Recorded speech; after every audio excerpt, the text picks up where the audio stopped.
I'm Jack Bradley in for Steve Lance tonight. The Trump administration today revoking Harvard University's ability to enroll international students. Department of Homeland Security Secretary Kristi Noem posting the announcement on X. Noem accuses the university of, quote, fostering violence, anti-Semitism, and coordinating with the Chinese Communist Party on its campus. In a statement, the DHS says Harvard hosted a Chinese mercenary group that took part in the regime's Uyghur genocide. The department also alleges that the university partnered with China on several military projects, including those funded by the Iranian regime. Secretary Noem says on X, quote, Harvard had plenty of opportunity to do the right thing. It refused. The Ivy League school responded in a statement saying that it'll keep on hosting international students and scholars despite the pressure. More than 6,000 foreign students are enrolled at Harvard, accounting for more than a quarter of its student body. Most are graduate students. And the man accused of killing 2 Israeli embassy staffers has been charged with murder. He was arrested yesterday at the scene of the killings in downtown D.C. following an event at the Capital Jewish Museum. According to Israel's ambassador to the U.S., the victims were a young couple about to be engaged. Authorities are still putting together the pieces on what happened leading up to the tragedy. NTD's Jason Blair brings us this report. Because this event is one of a string of violent and despicable events that we have seen against the Jewish community for the last several years. 2 Israeli staff members shot and killed. A man taken into custody. The tragic event happened at the Capital Jewish Museum in Washington, D.C. on Wednesday night. Police say Elias Rodriguez opened fire on a group that was leaving an event being held at the museum around 9 p.m., fatally striking a man and a woman. Both were found unresponsive. After the shooting, the suspect then entered the museum and was detained by event security. The suspect has been charged with murder. The FBI says early indicators point to, quote, an act of targeted violence. On Thursday, members of Congress visited the museum. We live in the United States of America. We have the ability to disagree openly, to express thoughts, to protest peacefully, and political violence and hate crimes are never, ever the answer. Yaron was a devout Christian, Sarah was Jewish, and they were due to be engaged next week in Jerusalem. We have seen a rise of anti-Semitism that has been unprecedented in my lifetime. So we must stand strong against this poison, and we must stand with the victims of anti-Semitism and every other form of racism and bigotry on earth. The Israeli ambassador to the U.S. also visited the Jewish Museum. Their murder will not be in vain. People of Israel's embassy in Washington will continue to serve the people of Israel and to bridge friendship, deepen the friendship between the American people and the people of Israel. U.S. Attorney for the District of Columbia says Rodriguez has been charged with 2 counts of first-degree murder, and her office will investigate this as a hate crime and a crime of terrorism. Violence against anyone based on their religion is an act of cowardice. It is not an act of a hero. And with the assistance of FBI offices across the country, we're continuing to investigate and contact the subject's associates, his family members, and co-workers. We are also executing search warrants for his electronic devices, reviewing his social media accounts, and all of his internet postings.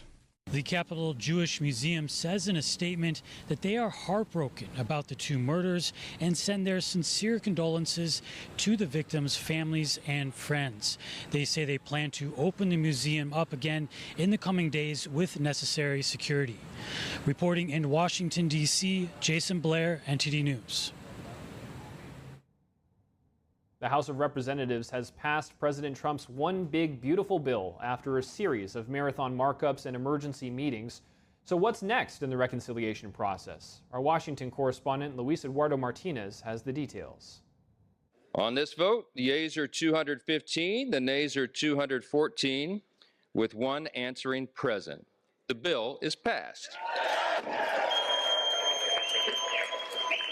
Congressman Andy Harris, the chairman of the House Freedom Caucus, was the only Republican to vote present, while Congressman Warren Davidson and Congressman Thomas Massie were the only Republicans to vote against the reconciliation bill. There were 2 Republicans who missed the vote. That's Congressman Swikart and Congressman Garbarino, who actually admitted to having fallen asleep before the final vote. And let's remember, this all happened after the 21-hour-long markup in the House Rules Committee. Take this as a lesson. Don't bet against the House Republicans. We've shown time and time again that we deliver for the American people, especially when it matters most. By taking hold of this historic opportunity, I truly believe we've unlocked the opportunities for generations to come. The bill that passed the House floor cuts $4 trillion in taxes and also $1.7 trillion in government spending. It also increases the state and local taxes deduction cap from $10,000 to $40,000 and also adds approximately $300 billion to defense and border security. To reduce spending and permanently lower taxes for families and job creators, secure the border, unleash American energy dominance, restore peace through strength, and make government work more efficiently and effectively for all Americans. House Minority Leader Hakeem Jeffries stated on Thursday that the passage of the reconciliation bill will make sure that Republicans lose control of the House come 2026. The GOP tax scam represents an assault on the economy, an assault on health care, an assault on nutritional assistance, an assault on tax fairness, and an assault on fiscal responsibility. Speaker of the House Mike Johnson admitted that most certainly the Senate will send back the bill to the House with changes, while Republican senators on Thursday began commenting on the amendments that they wish to see on the reconciliation bill. And borrowing this money just isn't fiscally conservative. I've told him I can support the package if they separate the debt ceiling off and have a separate vote on that. President Trump took to social media to celebrate the passage of the reconciliation bill and urged Republican senators in all caps to pass the bill as soon as possible. Let's remember that the bill also includes $25 billion for President Trump's Golden Dome initiative announced earlier this week. Reporting from Washington, D.C., Luis Eduardo Martinez, NTD News.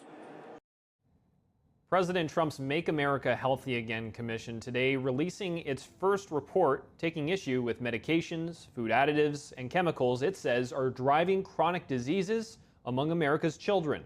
Trump's vowing to get to the root of this issue as HHS Secretary Robert F. Kennedy Jr. urges common sense in public health. NTD's White House correspondent Iris Tao has more. There's something wrong, and we will not stop until we defeat the chronic disease epidemic. Highlighting an alarming rise in children chronic diseases, President Trump vows not to be swayed or influenced by special interests as his administration releases a new report looking into why more American kids are getting sick. Unlike other administrations, we will not be silenced or intimidated by the corporate lobbyists or special interests. We have to spell it out. In some cases, it won't be nice or it won't be pretty, but we have to do it. Trump's Make America Healthy Again Commission, led by Health Secretary Robert F. Kennedy Jr., says in a report that over 40% of American children now have at least one chronic health condition like asthma. There's also been a significant rise in autism. It was 1 in 10,000, and now it's 1 in 31. The report further lays out factors leading to what it calls the childhood chronic disease crisis, including poor diet, including a prevalence of ultra-processed foods, higher levels of exposure to chemicals, including pesticides, a lack of physical activity combined with chronic stress, and an over-prescription of medications. Meanwhile, some critics, including some medical experts, call some of these conclusions overstated. But Health Secretary Kennedy says that policymakers should focus less on what he calls conflicted research and more on common sense. Some would call mother's intuition. It's common sense that ultra-processed, nutrient-poor food contributes to chronic disease. It's common sense that over-medicating kids is dangerous. The president first established this commission back in February and tasked it with researching kids' chronic diseases. And in the next few months, the MAHA Commission will present to the president a policy strategy on how to address kids' chronic diseases like obesity and diabetes. Reporting by Iris Tao, NTD News. A federal judge today blocks one of President Trump's executive orders on mass layoffs at the Education Department. The judge ordered the agency to reinstate those employees who were fired.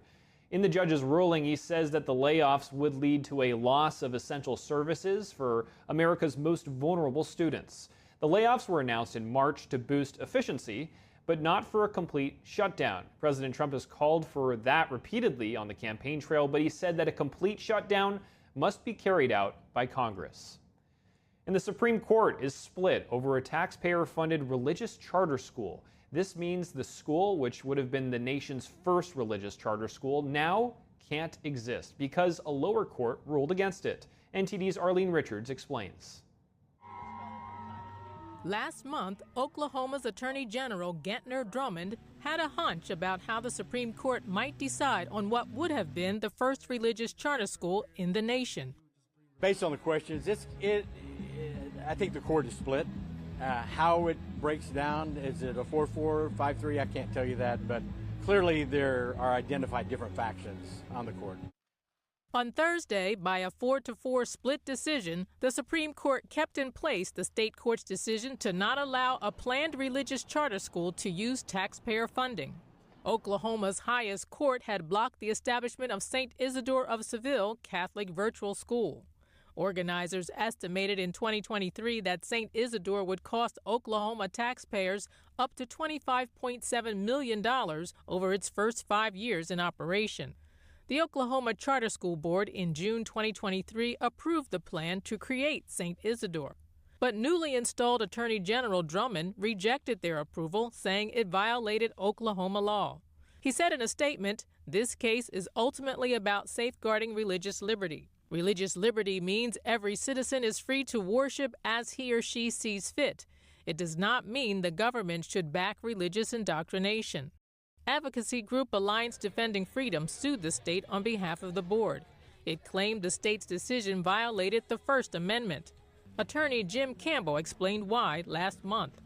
In this case today, the court was asked to decide a very simple question. The question is whether the state can create a program, invite private groups to participate, and tell religious groups and religious groups alone that they can't be a part of the program. The simple answer to that question is they can't do that because the First Amendment, specifically the Free Exercise Clause, protects the right of religious organizations to be treated equally with others. Charter schools historically receive government funding, but they operate independently of the established state school system. The school planned to integrate religion into its curriculum, which would have made it the first charter school to do so. Justice Amy Coney Barrett recused herself from the case, leaving 8 justices to decide the outcome. When there is an even ruling, the lower court decision stands. Arlene Richards, NTD News.